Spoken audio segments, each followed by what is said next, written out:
So,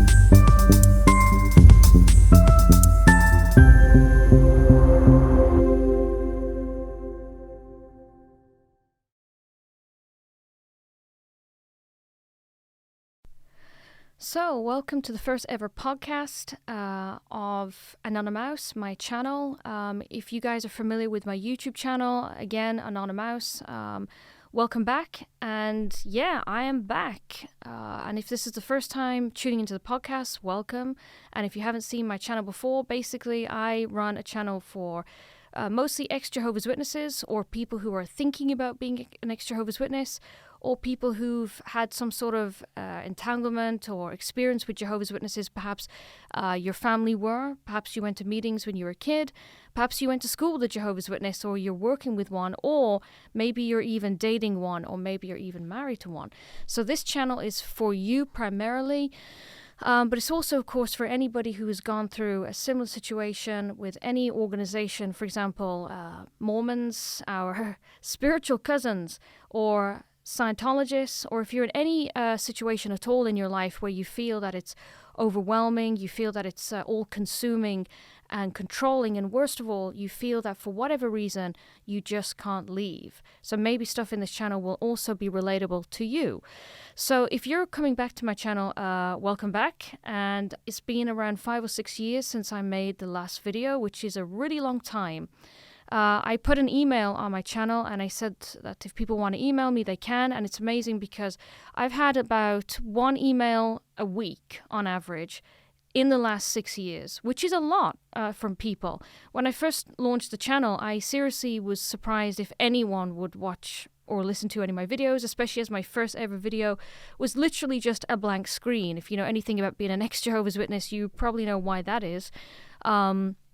Identity is a real problem when it comes to being a Jehovah's Witness, especially if you want to leave or if you have any ideas or thoughts or feelings that go against what the organization teaches. It's not fun to voice them out loud and go public in any way. So kudos to anyone else who is doing this. It takes a lot of courage. But yeah, in these emails, it's pretty amazing. I've had a lot of people who've said that my channel has helped them to understand things about the organization they previously didn't. It's helped people to leave, which is a huge deal. I mean, leaving any sort of controlling organization, and I'm going to use the C word here, cult. A lot of people, including ex-witnesses, really don't like hearing the word cult for many reasons. It has a very negative connotation, but I'm going to use it. If you are in a cult, it is really difficult to leave. That's kind of the point of being in a cult, and people feel that they're stuck in it. They're obliged to be in there forever. And to leave is actually a huge deal, especially as there is not much support out there for people who feel that they are trapped in an organization like this that is controlling their life. If you go to therapy, which I've tried to do in the past, most therapists, if not every single one I've ever talked to, has said that they have never heard of Jehovah's Witnesses before, and they have zero experience helping people in a cult-type situation, even if you have PTSD, post-traumatic stress disorder, from being in that kind of environment. But it's pretty amazing. A 70-year-old woman emailed me. She's one of the ones that really stands out in my mind. And she said that my channel had helped her to leave the organization for the first time ever, even though she'd had lots of doubts. And that was pretty amazing. She was going to live the remainder of her life as a free lady. So if you're listening to this channel, if you're watching this video, good for you. Kudos. That's a really huge achievement that you have done. So the sort of subject of this particular video and podcast that I want to talk about is a big question that people had for me in the emails, because I just made the channel, I made the videos, I did a few collaborative interviews with people, and then I sort of just disappeared. I went AWOL. And the big question on everybody's mind in nearly every single email that I get is, where did you go? And did you go back to the witnesses? Did you go back to the cult? Did you go back to the truth? Did you go back? So I want to talk about this subject, ex-Jehovah's Witnesses who go back to the organization. I want to talk about that in this video for 2 big reasons. The first is that it's a really, really common situation. I myself have gone through the years as a witness. I've seen people leave the organization, sometimes for years, and they come back. Some people get disfellowshipped, and they come back. They get disfellowshipped again, and they come back again. And you think, why do they leave? They go through all the effort, all the trauma, just to come back again. We had people who only came back for the memorial. We had people that came back for the special talk, for the circuit overseer's visit. Sometimes they'd come back and have a Bible study for a couple of months, and then they would disappear again. And it is a common scenario. Some people who are really adamant about not going back can sometimes end up going back, sometimes even going through the rigmarole of getting reinstated, and you know how difficult that is, to make you jump through a lot of hoops. And, you know, you sort of feel like... why did they do that? Why did they do that when they had valid reasons to leave? They were probably happier out of the organization, and now they've gone back. Why is it like that? So that's the first reason I want to talk about it. The second reason is, in my opinion, even more important, and it's this. I have known a lot of Jehovah's Witnesses in my life. You've probably heard this yourself if you are a former or even a current Jehovah's Witness. And that is, despite all of the very valid reasons why people leave, everything from the sexism, the controlling nature of the organization, right up to this child sexual abuse scandal that rocked the organization, that's been all over the news, that's been in high courts and everything. Despite all of this, a lot of Jehovah's Witnesses are still in denial, and they use the ones who come back as an argument to justify the organization, to minimize the criticism, and to invalidate it, because this is what a lot of them say. They say, well, if we're that bad, if we are that controlling, if we are that oppressive, if we are that unreasonable, if we've really committed all these terrible crimes, if we're really not the truth, why do people come back? We don't force anyone to come back. We don't put a gun to anybody's head. We don't force anyone. We don't pressure anybody. People have to ask to be reinstated. They have to ask. They have to pretty much beg. And then they have to jump through all the hoops. They have to fulfill all the requirements. They have to show that they've repented, that they've changed their lifestyle. And no one is making them do that. People come back on their own, of their own free will, and they ask to be Jehovah's Witnesses again. If we were that bad, no one would come back. Why do they do it? Well, that's a valid thing to say.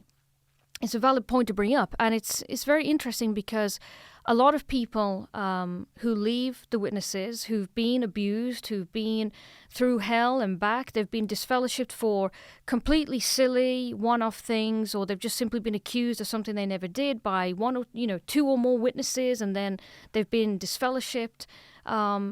They can feel really stumped when someone who is a Jehovah's Witness, or who is studying with witnesses, or is related to witnesses, listens to that person say, look, there are serious issues within the organization, there's a reason why I left, and that person just turns around and says, if it was that bad, people wouldn't go back. So it can't be that bad.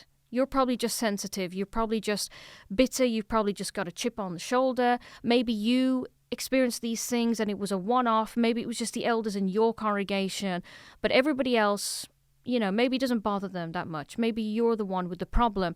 If it was that bad, they wouldn't go back. So I was thinking about this a lot as a former Jehovah's Witness. I was thinking, why is it that some people go back? Because I know lots of people personally that went back, and some people went through a lot of rigmarole just to get out, and I think, why is it that they end up going back? So I was really thinking about it, and to answer the question, no, I haven't gone back to the witnesses. I realize I haven't actually answered that yet, but I haven't gone back, and I decided to come back and make this channel to resuscitate it, to bring it back from the grave, because I think there's a lot more to talk about, and for people out there who are wondering why I went AWOL, away without leave, the reason why is because I did the thing that we're all supposed to do. I went off and had a life. I said what I needed to say as much as I wanted to back then. I hashed a lot of things out. I sort of got a lot of my own thoughts out, and it was amazing to be able to hear feedback and people say, yeah, I feel the same, or that makes sense to me, or whatever. It helped me to heal and move on. And that's what we need to do eventually. We need to move on and go and get our own life and actually go and live and enjoy ourselves and eventually become normal as much as possible, because being a Jehovah's Witness is abnormal. We didn't have a normal life. We didn't have a normal childhood. We didn't have a normal understanding of things. We didn't have a normal social life or anything. And when you leave, whether that was because of your own decision or, more commonly that you were kicked out, you were disfellowshipped or whatever, or that you just faded away and became inactive and then just started your own life then, we all have to live. We all need to move on. We need to heal. We need to try and fix the things that were messed up with us and to try and be happy, because that's all we can do in this life, especially if you don't believe in the resurrection or any other afterlife as well. You need to realize that if this is the only life we have, we need to go and make the best of it. And you can only spend too long talking about the past and whatever. So I've had a normal life for 6 years and it's been awesome in many ways and it's been great. But there have been some changes to the organization, actually, recently. The whole, they can wear trousers, women can wear trousers, men don't have to wear a jacket and a tie unless they're on the platform. Now you can say greeting to disfellowship people, yay, and you're allowed to bother them and basically contact them only if you want to pressure them to come back to the organization, or as I call it, the cult. If this ribs you, I'm sorry, but I will definitely be using that word more than once. But there have been updates, and it's surprising, and it's also surprising to see how many ex-witnesses are getting tempted now to go back. So let's talk about the subject. Why do people go back? Well, I think the best way to approach it, honestly, is to firstly examine, why do people leave? And I'm not just talking about being disfellowshipped, disassociation, fading, being inactive, or whatever. I'm talking about the actual reasons. So people leave, for example, because they had sex with somebody, whether it was a Jehovah's Witness or more commonly, I think, someone who wasn't a Jehovah's Witness, and they got found out or they confessed. It could be that they're smoking, they are drinking too much alcohol, they're working in an environment or a career or something that doesn't, it doesn't harmonize with Jehovah's standards. It could be simply that they just really want to go to university and they don't really go to meetings anymore, and they, as far as the elders are concerned, they're living a life that's not a Jehovah's Witness life. So, there are many reasons. Some people want to celebrate Christmas. Some people want to do birthdays. Some people want to do Easter, whatever. But I actually went right further than that, further, deeper than just these surface issues. And I went down to the motivational reasons why people leave. And I come down to 2 reasons, in my opinion, why people leave. And it comes down to they're either leaving for personal reasons or they're leaving for doctrinal reasons. That's the motivation behind, the surface stuff, like, well, I left because I wanted to have sex, I wanted to do Christmas, I wanted to go to university or whatever. So for me, I separated them into personal reasons or doctrinal reasons. So personal reasons are reasons that are motivated primarily by emotion and circumstance. And the thing with emotions and circumstances is that these things are subject to change, and they can change overnight. They can change really easily. The smallest thing can make them change. And if that happens, it's often the case that people who've left for personal reasons end up going back. Then there's doctrinal reasons, people who leave for doctrinal motivation, and that is based usually on logic and principle.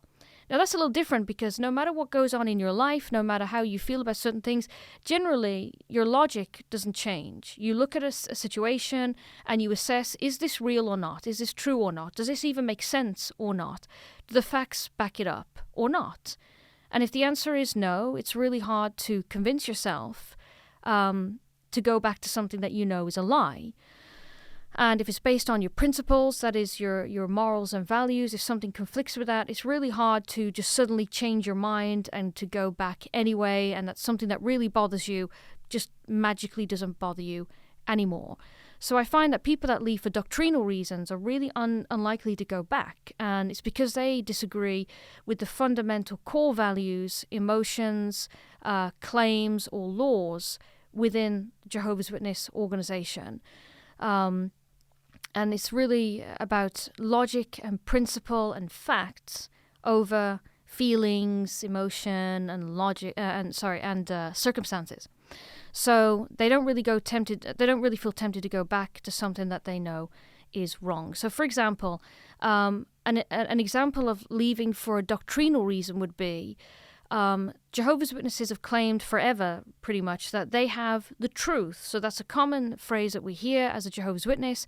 You're in the truth. We know the truth. We have the truth. And when we ask them, what do you mean by the truth? They say, well, our religion is the only true religion. Jehovah has chosen us as his spokesperson. It's as his organization where he's chosen people on earth. Every other religion is wrong, even if they seem right, even if they feel convincing, even if it's a nice religion or whatever. At the end of the day, they're just wrong.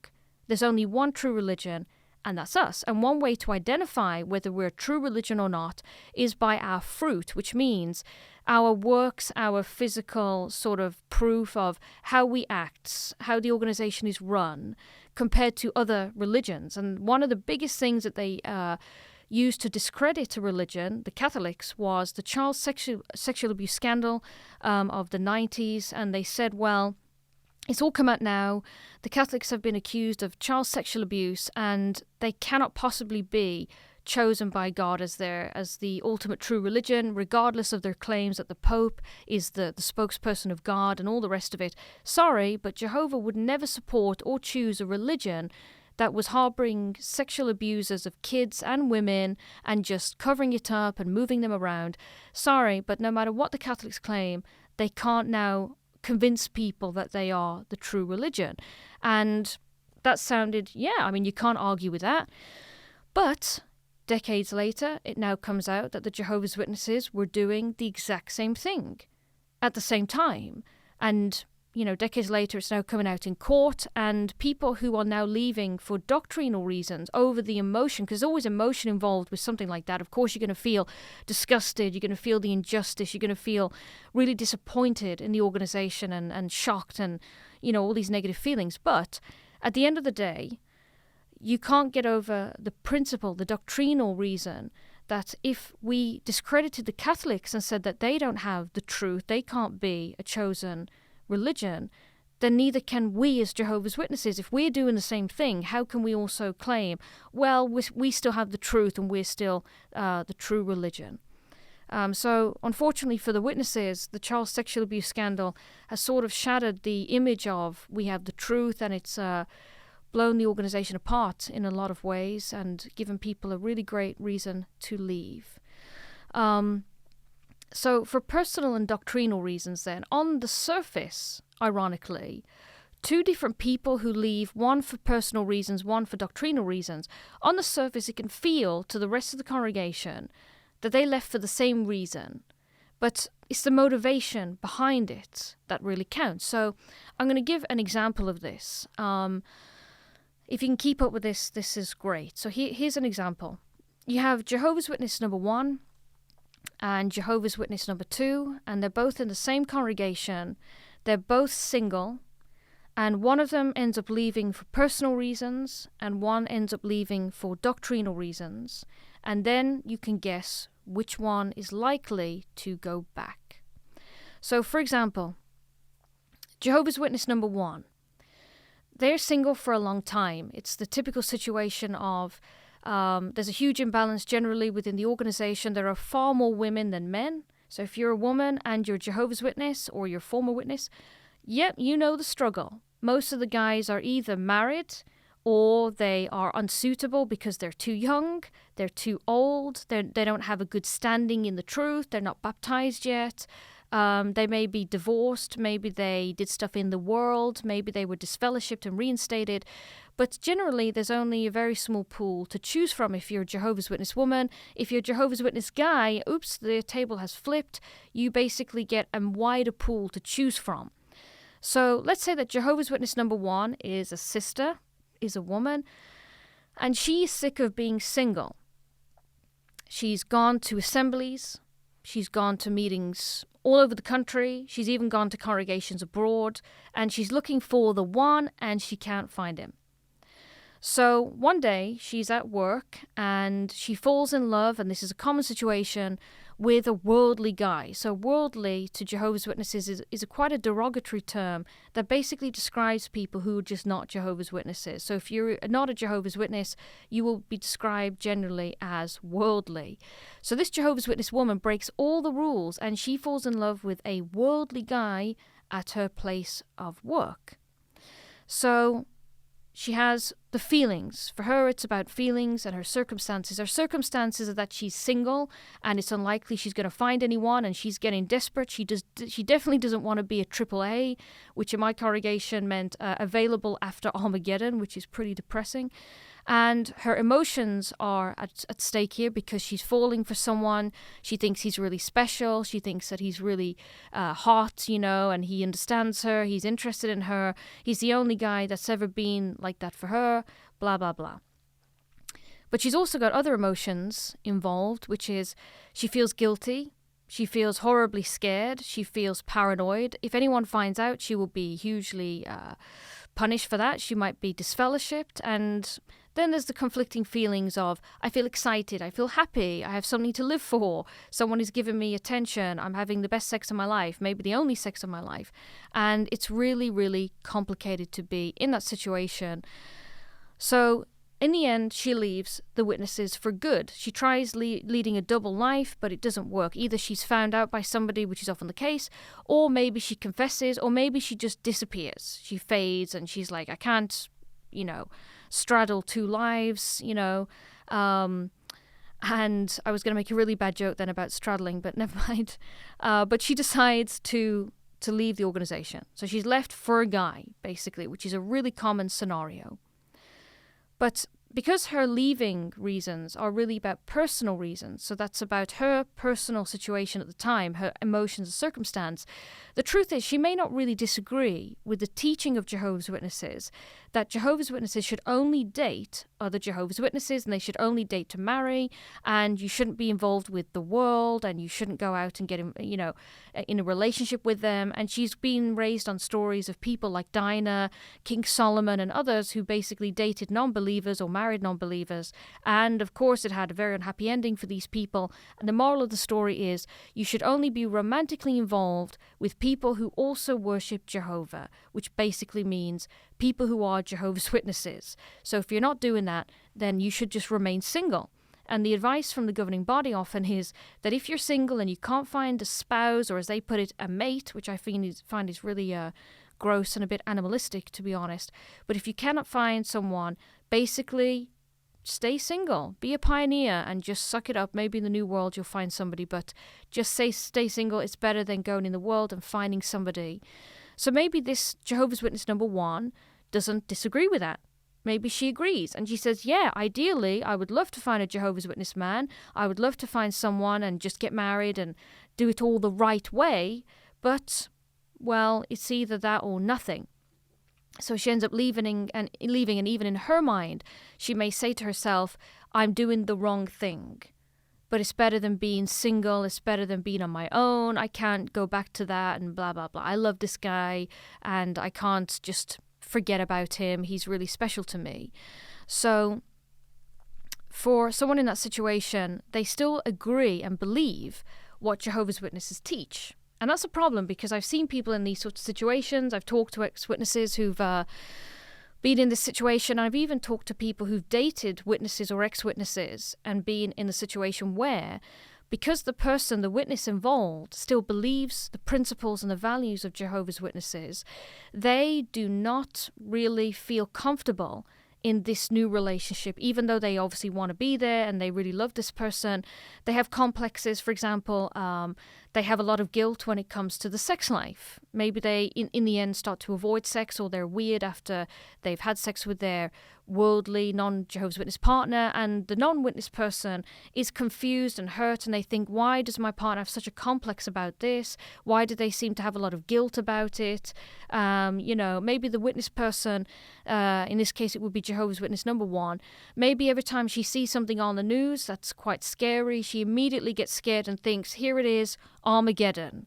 What have I done? I'm going to die, and the panic starts. I think the Armageddon panic is quite common, unfortunately, with lots of ex-witnesses because they still believe it. It's very hard teaching to get out of your mind because it's strongly entrenched, as the Bible would say, in our brains. So let's say that Jehovah's Witness number 1, who was left for personal reasons that are mostly based on emotion and circumstance, let's imagine that the common scenario happens after a couple of years of being out of the truth with this new guy, they break up. So this is common, unfortunately. Yes, relationships often go down the pan, and this has happened to her. So now, unfortunately, her emotions have changed. Instead of being really happy and in love with this guy, that was her main reason, or maybe her only reason for leaving the truth, now she suddenly feels bad feelings about it. She feels devastated, depressed. Maybe she hates him. He cheated on me. And now she's starting to think that the witnesses were right. Only Jehovah's Witnesses can feel and express true love because we worship the God of love. Worldly people just use you. They don't really understand what it's like to really love somebody. All they care about is sex. They don't really care about anything deeper than that. And it's just a shiny thing from Satan that I got suckered into. I left the truth for a guy who didn't even care about me, who treated me like garbage, who abused me or neglected me, or he was just, I thought he was special and he wasn't, or in the end, he ended up cheating on me anyway, or he left me, or whatever. And now her circumstances have changed because instead of being out of the truth, living with somebody that she loves or being married to them, now she's single again. Maybe even struggling to find some place to live. Maybe she's financially ruined from it. It's really difficult if you've broken up with someone, especially if you live with them, to just separate and carry on with your life. Especially for women, unfortunately, they often get the rougher deal when it comes to finances and money. Unless, of course, there are kids involved, then it can be a little different. So now, unfortunately, for Jehovah's Witness number 1, because she left mainly for emotional and for circumstantial reasons, when these change, she may feel that she has pretty much no reason to not go back to the truth. In fact, when you're in that situation, when you're emotionally vulnerable, that's often when you feel the most susceptible to going back to something, even if it didn't suit you, even if it didn't serve you, even if you didn't like it, because you need something. You need your community, you need support, you miss your Jehovah's Witness family, your friends, and maybe you feel like, the organization is right. I need to find a Jehovah's Witness man who really cares about me, who's going to be my spiritual head, who's going to be in the new system with me or new world with me, whatever they call it now. And I can't be with someone who is a worldly person again because I can't trust them. And I always felt the guilt, and I just don't want the guilt anymore. I just want to go back. So for that kind of person, it's really common for that kind of person to suddenly feel like they want to be a Jehovah's Witness again. Maybe their family finds out they've been dumped or that they're single again, and they reach out and they say, don't you think it's time to come back to the truth? And the person says, yes, okay, fine. And that person will come back, get reinstated probably, and maybe be a Jehovah's Witness forever. And ironically, they're back to square one. They're still single, and they may feel that, I wasted my life pursuing somebody who was bad for me or whatever. And that's pretty much a common situation. But now let's talk about Jehovah's Witness number 2. So this person is a person who left for doctrinal reasons. So this person, let's imagine that it's again a sister, and Jehovah's Witness number 2 was in the same congregation. She listened to the same talks. She had the same upbringing. So she knows everything the same as Jehovah's Witness number 2. And she's also single. And just like Jehovah's Witness number 1, she couldn't find a brother. She's been to congregations all over the world, and she just can't find anybody. And it's a bit rubbish. It feels a bit crappy for her to be single as well. But the main problem that she has is with the core teaching, the underlying reason. Why is it that I'm single? What is it with the Jehovah's Witnesses that results in so many women being single? What is the actual reason for this? And she starts to examine the doctrinal teachings. So that's the actual teachings that Jehovah's Witnesses have, and not just the circumstances of, I can't find a guy because I can't find an available brother. She starts to look at the actual teaching, and that would be that Jehovah's Witnesses are segregated from people who are not Jehovah's Witnesses, which is the vast majority of the human population on the planet. So that's kind of serious that Jehovah's Witnesses are told you should not associate with the world, which basically means anyone who's not a Jehovah's Witness. So on the surface, that can feel like a small thing, but actually when you look into it, that means that Jehovah's Witnesses have to miss out on normal, healthy friendships, and even more seriously, they have to segregate themselves from a healthy, normal dating pool. And instead of finding someone that suits them, someone that they really feel chemistry with, someone they feel in love with, they end up basically looking at a very small pool of people. And the main thing that they're dating for, honestly, is how spiritual are you? If you look at the society's advice for finding someone to date, it's all about, is the person spiritually good? Do they have a good reputation? Do they have a good standing? Are they on the ministry regularly? Are they at meetings regularly? If they're a brother, are they reaching out? Are they a ministerial servant, or do they intend to be? Are they an elder, if they can be? Are they going to Bethel? Are they going to be a missionary? Are they pioneering? And that's really what they're encouraging people to look for. Someone who is basically really immersed in the cult and will basically encourage you to be immersed in the cult. Because if you date someone who's skeptical or they're half in and half out, the organization might lose them. That's one person. But if they allow them to date or even get married or have kids as well, then potentially they can lose a whole family. And that can have a knock-on effect on the congregation. Other families might leave them as well. And they don't want to lose anybody. They are really, really hard up for members right now. They always have been, really, but now more than ever. And they really can't afford to lose people. One is bad enough. But if you're going to, date and marry couples and families and extended families leaving is a nightmare. So Jehovah's Witness number 2 starts to think about this, and she starts to think, well, I don't really agree with this idea of being segregated from normal people. I object to the way that they call people worldly. It's degrading and dehumanizing, and it's basically implying that they are, they're different from us in a very bad way. They're not worth talking to. They're not worth dating. They're not valuable in any way, and they're just going to die at Armageddon, that kind of thing. They are children of Satan instead of being children of God, that kind of feeling. And this woman starts to disagree, and she thinks it's not healthy to be segregated. It's not healthy to choose someone based simply on how good of a Jehovah's Witness they are. I want to choose somebody who's right for me. I want to be able to find someone who's compatible, and I want to be able to freely go out there. If I feel chemistry or connection with somebody, I shouldn't have to care whether they are a pioneer or not, or whether they believe in God or not. I just want to find someone that's right for me. So, when it comes to the doctrinal side of things, she disagrees with the core principle of it, the teaching itself. So regardless of whether she's single or not, she now disagrees with something that can't be changed. Now let's say that this sister decides to leave the organization. So now she's disagreeing with the principle, she's left, and eventually she has a relationship with a worldly guy. And let's say, just like the first person, her relationship also breaks down and she finds herself struggling.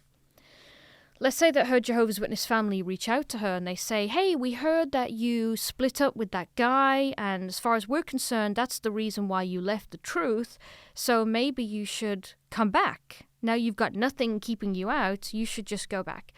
But this sister, well, because she disagrees with the core principle, if she says, is it still a teaching that Jehovah's Witnesses should not date outside of the religion or even be friends with people, and her family say, well, yeah, of course it is, we think you should only date a witness, she might say, well, I don't want to come back. Because regardless of whether I'm in a relationship or not, or happy or not, regardless of my emotions and regardless of my circumstances, my principles are the same, and logically it just doesn't make sense, it's not healthy, and so on and so on. And it's really depressing to see many people wasting their lives and giving up great opportunities of love and happiness just because the organization says, if you date outside of the truth, you will be in big trouble, and if you have sex, you're disfellowshipped. And nobody wants to live in an organization that basically interferes with your dating life. So that could be a principle as well that she has, which is anybody or anything that dictates to me whom I should be in a relationship with, or who I should sleep with, or who I should be in love with. I don't want to be involved with anyone like that. That's toxic, or that's controlling, or it's unhealthy, or it's unethical, and I don't want to be involved. So for a person who is like that, who left for more of a doctrinal reason, more so than emotions and her feelings and her circumstances, for her, even if her relationship breaks down, it's really unlikely that she would just go back to the organization. So maybe it's easier for people listening to understand why some people who apparently leave for a similar reason as somebody else, from the congregation's point of view, it would just look like two people left because they are in relationships with non-witnesses. And they may wonder, why did one of them come back when she got dumped, but the other person didn't when she got dumped? Well, it's because one person left for personal reasons and emotions and circumstances change, and the other person left for doctrinal reasons, and often your logic, principles, and facts don't really change. So even if your circumstances do, you probably won't go back. So basically, to summarize, I concluded that the reason that some people go back is because the reason they left in the first place is usually for a personal reason. It's for something that felt good or something that suited their circumstance at the time. And over the years, it changes. For example, some people say, I left the truth because I really wanted to celebrate Christmas. I had kids and I didn't want them to miss out on Christmas like I had to, and I didn't want them to be disappointed or feel, weird at school if they weren't allowed to accept cards or allowed to do the Christmas stuff or allowed to eat the Christmas lunch or whatever. And I just really wanted the magic of Christmas. When I had kids, I just couldn't resist it. And in the end, we started to celebrate secretly, and then someone found out and we left the truth and we just celebrated Christmas. But now things have changed. The kids grow up and they don't find it exciting anymore because they're teenagers and they celebrate Christmas with their boyfriends or girlfriends or their friends, and they don't really want to celebrate it with mum and dad anymore. The traditional familial feeling of it has sort of evaporated. And now me and my husband, Christmas is a bit to us now, or it was too expensive, or we did feel it was too commercial in the end, or whatever. And after a while, they may feel like, well, I gave up the truth just to celebrate Christmas. We've got it out of our system now. We've sort of done it as much as we want to. We don't really feel that we care about it anymore. Our feelings about it have changed. Our circumstances have changed because the kids have grown up and they've left home or whatever. Now we don't want to celebrate it just two people on our own. It's boring. So now we go back to the truth. So it happens a lot. But people who disagree with the actual principles of the organization. For example, they may say, I don't really agree with some of the teachings in the Bible that Jehovah's Witnesses say is the truth. I don't agree with the whole 144,000 thing. If the whole of Revelation is supposed to be symbolic, why is that one sentence supposed to be taken as literal? I don't agree.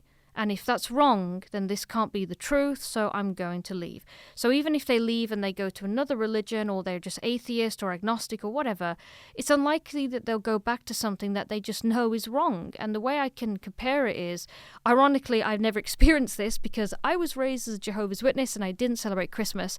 But a lot of, you see it in the movies, a lot of regular children, they grow up believing that Santa is real.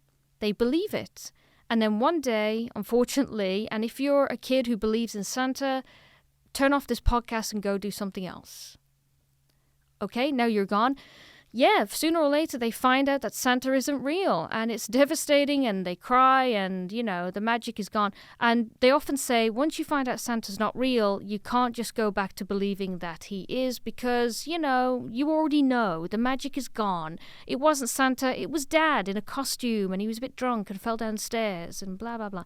And you can't just go back to imagining that, well, maybe he is real, maybe I can recapture that feeling. You can't. Once you know something is a lie, you just can't really go back to believing that it's not. So, yeah, for people that leave and never go back and have no feelings of going back, like me and like a lot of other ex-witnesses who do these channels and who go off and live their lives, no matter what happens in your life. For me, I've been through ups and downs since I left the witnesses. I've been in relationships that haven't worked out, and when they've gone down the toilet, sometimes people have reached out to me and said, do you want to come back to the truth now that you're not with that guy anymore? And I've said no, because regardless of what's happening in my personal life, I still don't agree with the core principles of the Jehovah's Witness religion, and I won't go back. It's not often about what you're running away from, it's about where you'd be running to. And if it's not good for you then, and it's not good for you now, then there's no point going back into that hell again. There's nothing much that you can gain from it. So I hope people understand that. If you agree, please leave something in the comments if you're on the YouTube channel, and please email me as well if you want to. And if you don't agree, then write it down as well, and we can talk about it. It's really awesome actually being an ex-witness and talking about our take on our experiences and how we feel about the organization as a whole and what it's like being an ex-witness. Maybe there are people who have gone back and they've tried to do it all, and they've tried to get reinstated, and they've done their best, and maybe they've even, married a witness, and they've been a pioneer and everything. So let's talk about that another time. But there are other reasons why people end up going back, and I think it's worth discussing these because these are really valid, and I really understand. I mean, just to make this really clear, I don't disparage anybody from going back. And I've been in lots of ex-witness groups on Facebook, Reddit, and other places where people have said, I really want to go back. Should I? I really want to. I've got the urge and I just can't stop thinking about it. And to those people, if they ask my advice directly, I say, if you want to go back, just go back. Because there's nothing stopping you from leaving again. You don't have to torture yourself. You don't have to think in black and white. You don't have to say, well, it's all or nothing. If you have to go back for whatever reason, then just go back. You can leave if you want to, and don't ever feel that you are now obligated out of the organization as if you feel like you're in another cult, like the cult of the ex-witnesses now, that, well, I can't leave them, I'll be letting people down, or people will be mad at me, or whatever. Just do whatever you want at the end of the day. But often the reasons why people want to go back is because of what they've lost, and that's completely valid. So I have identified personally 4 major elements of what makes us feel that we have a good life or a stable life or a happy life. And we lose these 4 elements when we leave the witnesses, again, whether it was your choice or not, whether you were disfellowshipped, disassociated, faded, or whatever. And these elements are our community, our routine, our purpose, and maybe most importantly, our identity. And when you leave the witnesses or you're kicked out, you instantly lose all of these 4 things. So community, you leave or lose the congregation, the international brotherhood, or whatever they want to call it. And there's no denying it. When you're a witness, it is really cool. I mean, anyone who's a witness is your instant friend. Even if someone only studied for a bit or whatever, you can make friends with them. I went to congregations all around the world, and it was really easy. You just literally walk in the door and you say, hey, I'm a Jehovah's Witness and I'm from this congregation. And people are like, wow. And, they're all over you. They give you a ride home. They invite you to dinner. They go, you go to parties or whatever. It's amazing. And you feel safe. You can go back to people's houses and stay there. And it's an awesome feeling. And if you're dating, it's really easy if you find someone great because you've got a lot to talk about. You've got a lot in common right away. I mean, all you have to do is say, how was the Watchtower for you? Or, hey, what about that article? Or, did you watch that broadcast? And you've got something to talk about. You've got something to break the ice with. And that's great because the biggest thing when you're trying to date or make new friends is you don't know how to approach them. You don't know anything about them. You're trying to figure out what do we have in common. And if you're a witness, it's easy. They're sort of almost obliged to talk to you because you've got to be in the brotherhood. You've got to be, all united. So it's easy. And when you leave or you get kicked out, you lose that entire community. The shunning thing is really, really damaging because you lose all your support. You lose your family. You lose your friends. If you're married or you were dating, you can lose your spouse. You can lose your fiancé, your boyfriend, your girlfriend, whatever. And you're all alone. And with this channel, honestly, the biggest thing for me when I left was finding communities of ex-witnesses, including other YouTubers, because it makes you realize we're not alone. There are loads of ex-witnesses. And when you get together with them and you talk about things, you can realize, okay, it's not just me and I'm not crazy and, I'm not the only one struggling. And also I'm not the only one who is adapting and learning and moving on and feeling good. It's really important to have a community. But when you leave the witnesses, unfortunately, you immediately lose it. The second that they announce from the platform that so-and-so is no longer one of Jehovah's Witnesses, that's it. You don't have a chance to explain why. You don't really have a chance to say goodbye to anybody. People might send you a sneaky text, or in my case, in the bathroom, someone came out and said, oh, please come back. And, like, this is my last chance to talk to you, even though I'm breaking the rules, kind of thing. But you lose everybody. And to be isolated can be absolutely devastating mentally and emotionally and everything. The next thing you lose, of course, is your routine. And Jehovah's Witnesses are all based on routine, and you've got the routine laid out for you every week. You've got the meetings, you've got ministry, you've got the CO's visit. We've just had the memorial. You have the assemblies, the district or zone conventions, and then you have your personal study. I think they discontinued it. I'm not sure. Someone will have to tell me in the comments, because I've been out of it for a hell of a long time. But we used to do text and comments every day. I heard that they knocked that on the head, but maybe not. But that was another routine thing, and you were supposed to really do that in the morning, even though technically you could do it any time. But you were encouraged to do it first thing in the morning and to take that spiritual thought with you for the whole day. Then they introduced family worship evening. Your life is mapped out. You have a routine, and it can be really tiring and draining, but it's structure. And humans love structure. We need it in our lives. And when we leave the witnesses or we get disfellowshipped, overnight, your routine is gone. And at first, it always feels great. It's like when you get fired from a job, where you quit your job. It's like, yay, I don't have to get up for work tomorrow. Good. Or when you leave school or you're on summer holiday, it's like, yay, I don't have to get up in the morning. For us as witnesses, it's like Sunday morning lie-in. Oh, yay, it's the best thing in the world. And you don't have to care about the memorial. You don't have to care about the assembly. And if you're keeping up with other witnesses or your family's routine, they're exhausted. It's like, oh, we've got a 3-day convention, or we've got the assembly, and then we've got the CO's visit right after, and we've got to do pioneering, and I'm so tired, and I've got no time. And you think, geez, I'm glad that's not me anymore. But after a while, it's always the way, the honeymoon feeling sort of wears off, and after a while you start to feel like, a bit empty, a bit lost. You've got too much free time. You almost automatically get ready for things like, oh, I've got to go to bed because I've got the meeting tomorrow. Oh, actually, I don't. And then maybe you can feel a bit empty, like I don't have anything to do, especially if you're not working or you're young or whatever. You start to feel like, okay, I've got like an empty schedule, which is great at first because it's freedom and I can relax, but it's an empty schedule. I have nothing to do.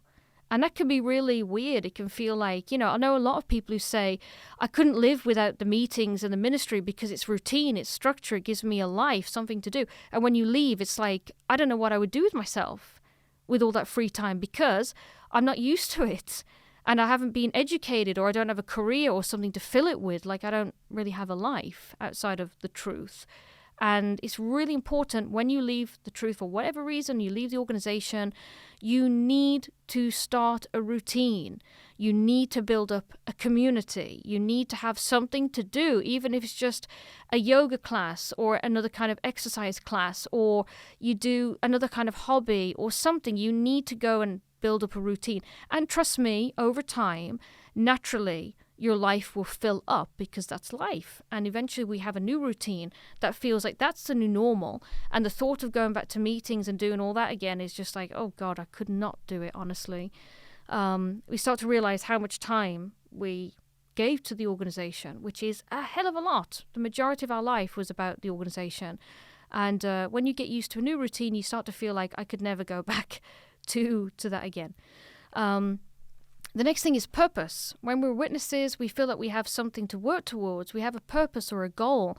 We are giving our life to the organization. We're putting first the kingdom. We're going to prepare to survive Armageddon. We're preparing to get into the new world or the paradise or whatever. We have a purpose. We want to please Jehovah. We want to serve him. I want to be a pioneer. That's my sort of career. Or I'm an elder. That's my purpose, to shepherd the congregation or whatever. And when we leave, we can feel like we don't have a purpose anymore because we don't have to prepare for a future that we don't believe in. We don't have to shepherd a congregation that we're not involved in. We're not preparing to go on a ministry that we're not doing anymore. It can feel really weird, like, what's the point of life? What am I living for? If I don't believe in everlasting life anymore, it can be really depressing, honestly. I was looking forward to the paradise, and now I'm not going to have my vineyard and my camel, and I'm not going to live next door to Michael Jackson and Moses. So what will I do now with my life? What's my purpose in life? What's my goal? What gets me out of bed in the morning aside from just doing a job or earning money or whatever? What's my purpose? So when we leave, we really need to find a new purpose in life. And honestly, the best purpose I can give you, just as my own advice, my own experience, is your purpose is to be happy. Your purpose is to progress as a human being and to learn and to grow and to just live. That is pretty much all I can give you, honestly. Anything more than that is a bonus. If your purpose becomes, I want to be a parent, I want to be an amazing spouse, I want to have a great career, I want to be really educated and go to university or whatever, you eventually naturally will find your own purpose in life. And that leads to the last thing, which is identity. So as a Jehovah's Witness, we were told basically to introduce ourselves as, hi, I'm a Jehovah's Witness. My name is Sandra. My name is Andreas. My name is Jose, whatever they use in the Watchtower all the time. And I'm a Jehovah's Witness. And I remember when I went to meetings, they said, worldly people introduce themselves by their career. They say, hi, I'm whatever, and I'm a doctor. Hi, I'm whatever, and I'm a teacher, or whatever. They say that's how they identify themselves, as their career, or they identify themselves as their hobby. Hi, I'm an artist, or I play football, or whatever. And that's because that's what's the most important thing to them in their life. But as witnesses, the most important thing to us is being a Jehovah's Witness. So when we introduce ourselves, regardless of the context or how weird this may sound to other people, we're supposed to say, hi, I'm whoever, I am a Jehovah's Witness. And it was really weird being a kid and being told, yeah, when you go to school for the first time or to high school, you should make sure you tell people right away that you're a Jehovah's Witness, because that is your identity. That's the most important thing about you, that you're a Jehovah's Witness, because that's your whole life. It's not just a religion or a belief or something that's on the side of your life. It's way more serious than that. It's actually everything. It's your routine, it's your community, it's your purpose, it's your habit, it's your belief system, your inner thoughts. Everything is wrapped up with being a Jehovah's Witness. And when I left the witnesses, I remember I went home and I wrote down all of my feelings. Instead of freaking out, which is common and a normal thing to do, I wrote down, why do I feel crazy? Why does it feel so scary? And I wrote down the first thing, which was, I feel that I don't have an identity. Because if I'm not a Jehovah's Witness, what am I? Who am I? I don't know. And I realized that my job was to make an identity. That's your job. You have to go and find out, who am I? Do I really believe what the witnesses taught me or not? Is that really my feeling on something, or was that because I was told, the governing body think and Jehovah's Witnesses think and Jehovah thinks and the Bible says? Or is it really my thought, my opinion? So I had to find myself, as cliche as that may sound, and everyone who is successful and happy as an ex-witness or a former witness, they have all done this basically, where they have finally carved out for themselves their own identity.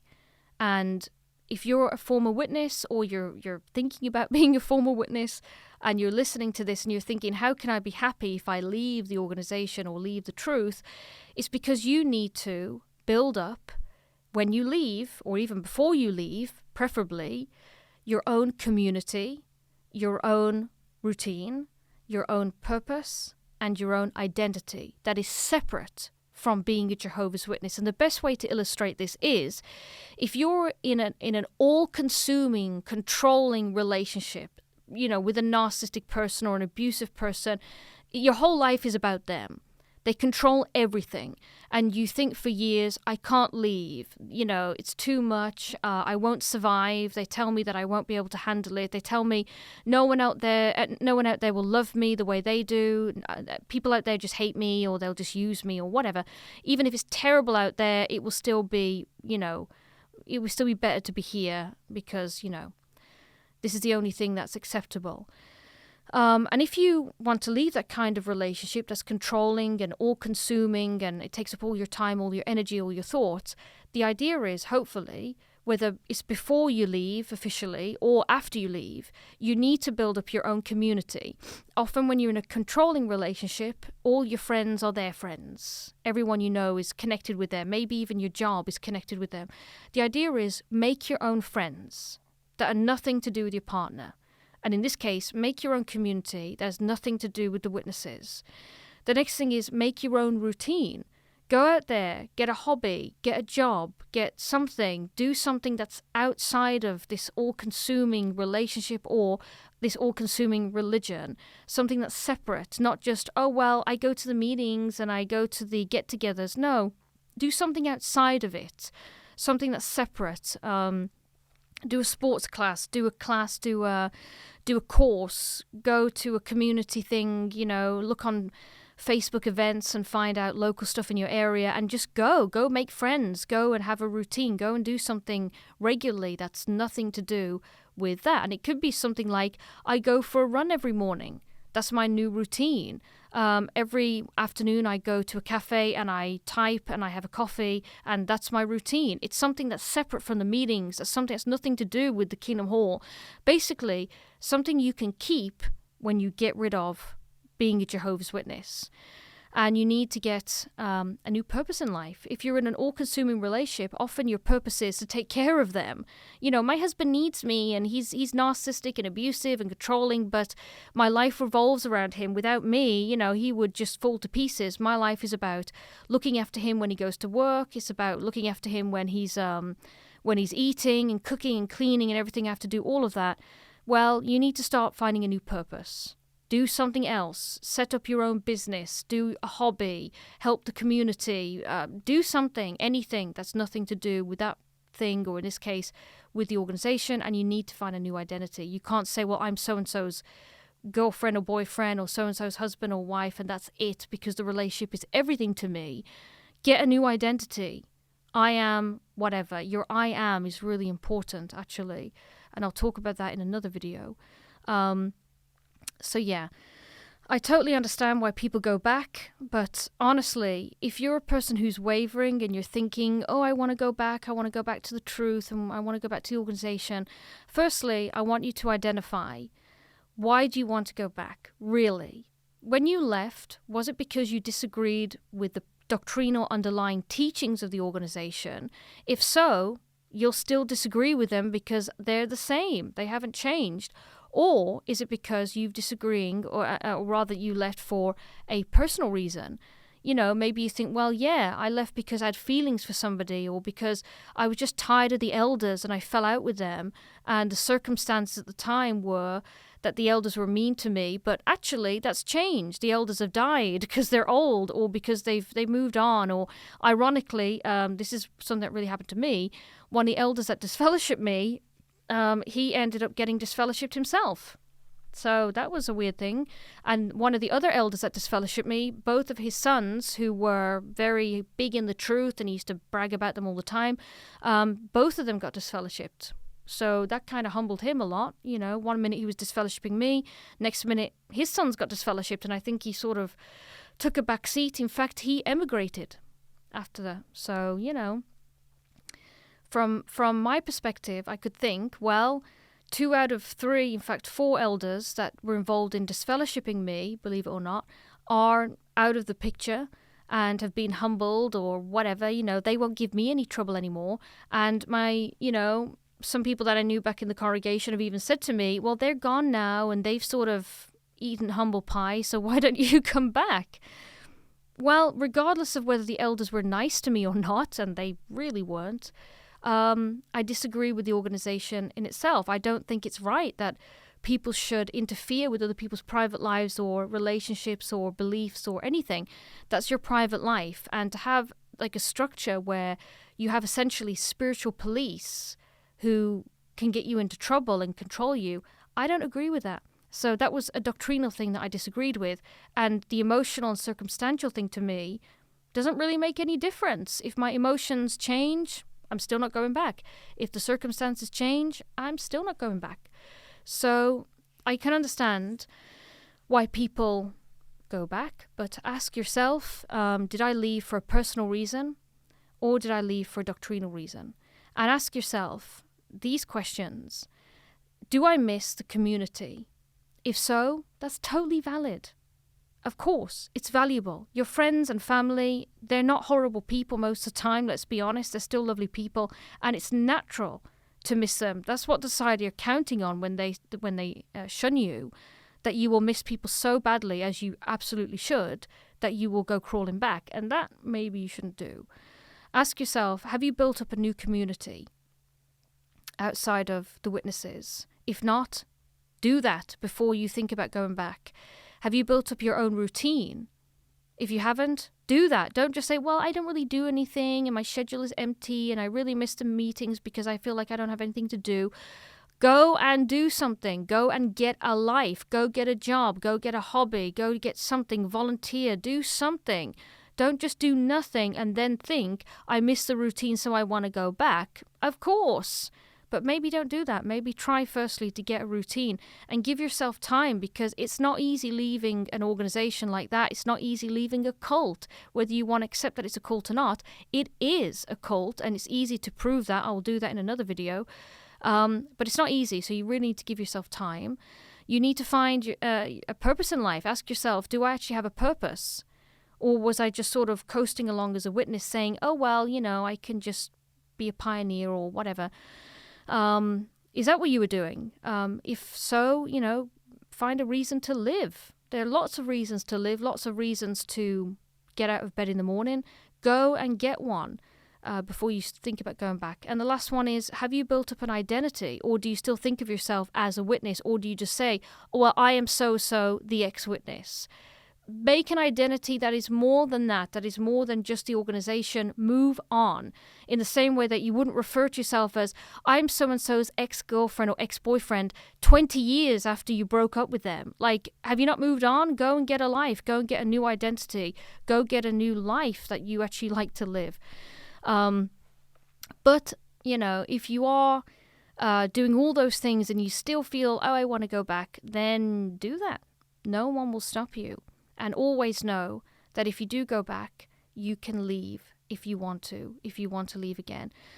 But generally, if you've left them for a reason, that reason is likely still to be there. And, at the end of the day, it's a very controlling organization. And if you have problems before, even if it feels those problems are resolved now because of circumstances have changed or people have died or whatever, the likelihood is that when you go back, the atmosphere will go back to being unpleasant, and you will start to feel again that I don't want to be a witness, and maybe by then you'll feel trapped, or that I really can't leave again, I really can't go through the shunning again. So really think hard before you go back.